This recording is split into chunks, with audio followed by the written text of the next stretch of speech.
Start. আজ 4 November সর্বভারতীয় মজলিস ইত্তেহাদুল মুসলিমিন অর্থাৎ মিম পার্টির পক্ষ থেকে আমরা দক্ষিণ দিনাজপুর জেলা কার্যালয়ে আমাদের রাজ্য সভাপতি মিনাসুল হক সাহেবের নেতৃত্বে এবং অনুপ্রেরণায় আমরা একটা সাংবাদিক সম্মেলনের আয়োজন করেছি। আপনারা জানেন, পশ্চিমবঙ্গ সহ দেশের 12টি রাজ্যে SIR অর্থাৎ স্পেশাল ইন্টেনসিভ রিভিশন চালু হয়েছে, যার জন্য এখন বাংলার মানুষরা প্রচণ্ডভাবে নাজেহাল, বিপর্যস্ত এবং তিনারা কণ্ঠাসা হয়ে পড়েছেন। অনেক সময় মানুষ গুজবে কান দিচ্ছেন। গুজব এবং বিভ্রান্তি না পড়ে আমরা দলের পক্ষ থেকে আমাদের আগামী কর্মসূচি কী রয়েছে, আমাদের আগামী দলের স্ট্যান্ড কী রয়েছে, আমরা সেটাকে জানানোর জন্য আপনাদেরকে ডেকেছি, প্রেস কনফারেন্সের আয়োজন করেছি। আজ 4 নভেম্বর, আজ থেকে BLOরা প্রত্যেক বাড়ি বাড়ি গিয়ে ইনুমিরেশন ফর্ম দিয়ে আসবে। এমনকি সেই ফর্ম জমা দেওয়ার লাস্ট ডেট 4 ডিসেম্বর, অর্থাৎ আপনারা একটা মাস হাতে সময় পাচ্ছেন।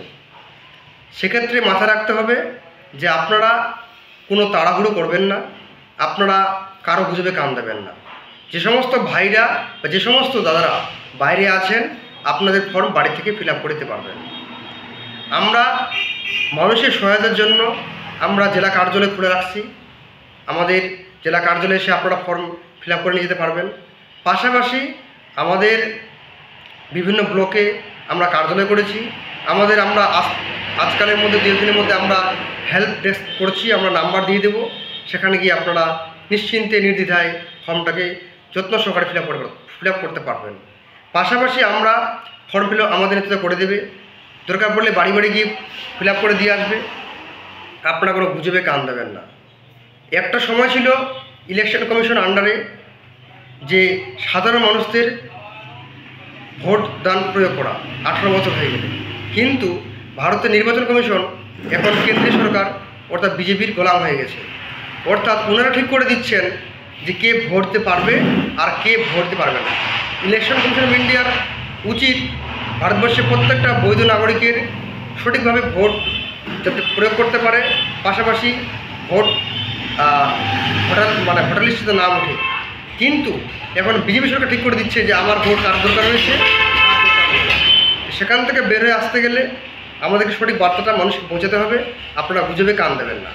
পাশাপাশি আমাদের রাজ্যের মুখ্যমন্ত্রী মমতা বন্দ্যোপাধ্যায় বলেছিলেন যে আমি পশ্চিমবাংলায় আমি বেঁচে থাকতে SIR লাগু হতে দেবো না, কিন্তু SIR শুরু হয়ে গেছেন।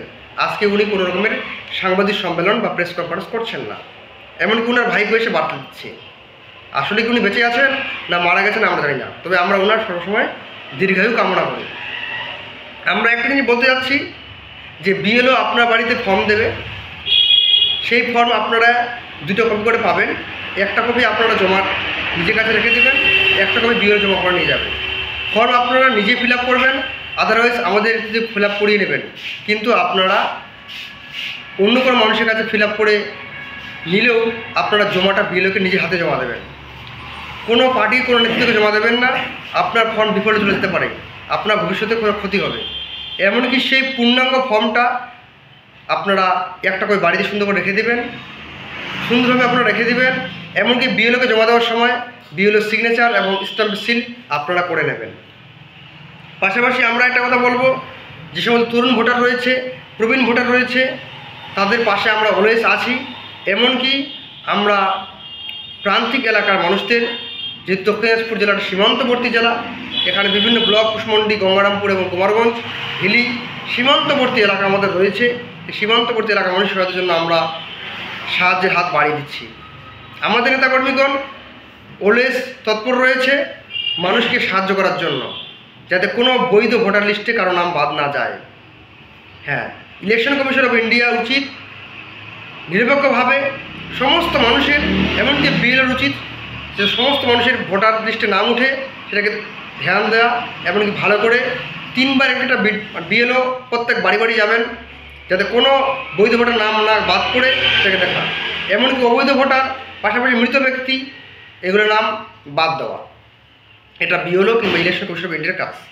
পাশাপাশি আমরা একটা কথা বলবো, কোনো পার্টির কথায় আপনারা পরিচিত হবেন না, কোনো বিভ্রান্তি হবেন না, গুজবে কান দেবেন না, আতঙ্কিত হবেন না। কাগজপত্র ঠিকঠাক রাখবেন, ফর্মটাকে ঠিকঠাক ফিল আপ করবেন। দরকার পড়লে ফর্ম ফিল আপ করার আগে একটা কপি জেরক্স করে আগে আপনার ড্রাফট ফিল আপ করবেন, তারপরে আপনারা অরিজিনাল ফর্মটাকে ফিল আপ করবেন। পাশাপাশি আমাদের জেলার নেতাকর্মীগণের নাম্বার আমরা দিয়ে দেবো আমাদের সাইটে, আমাদের পেজে, আমার নিজস্ব ফেসবুক পেজে, পাশাপাশি আমাদের জেলার পেজে। আপনারা সেখান থেকে হেল্প ডেস্কটা পেয়ে যাচ্ছেন। এমনকি বিএলওর সঙ্গে আপনারা যোগাযোগ ভালো রাখবেন। আমাদের নেতাকর্মীগণ তৎপর রয়েছে এই বিষয়ে মানুষের সহায়তা করার জন্য। যে জব করুন না কেন, কে তৃণমূল করে, কে সিপিএম করে, আমরা কারো বুঝে দেখবো না, আমরা সবাইকে সেইভাবে সেবা দেবো যাতে মানুষ পরিষেবাটা ভালো হতে পারে, এতে কেউ সমস্যার সম্মুখীন না হয়। এই ছিল আজকের আমাদের প্রেস কনফারেন্স, এই বার্তা। আপনারা সবাই ভালো থাকবেন, সবাই ঠান্ডা মস্তিষ্কে, 1 মাস সময় থাকলেও আপনারা ফর্মটাকে ফিল আপ করবেন। এমনকি এই ইনুমিনেশন ফর্ম ফিল আপ জমা দেওয়ার হয়ে যাওয়ার পরে একটা খসড়া লিস্ট বা চার্ট তৈরি হবে, সেই চার্ট আসবে। তারপরে যদি কেউ বাদ পড়ে যায় তার জন্য আবার স্ক্রুটিনি হবে। তাই আপনারা কোনো চাপ বা টেনশন করবেন না, শুধু কাগজগুলোকে ঠিকঠাক করে রাখবেন। কোনো মানুষের কথায় আতঙ্কিত হবেন না, গুজবে কান দেবেন না। সবাই ভালো থাকবেন, সবার আগামী দিনের দীর্ঘায়ু কামনা করি। পাশাপাশি সবাই যদি আপনারা ঠিকঠাক মতো ভোট প্রয়োগ করতে পারেন এই আশা রাখছি আমাদের দলের পক্ষ থেকে। আমি উম্মেদ আলী খান, জেলা সভাপতি, দক্ষিণ দিনাজপুর জেলা, মিম।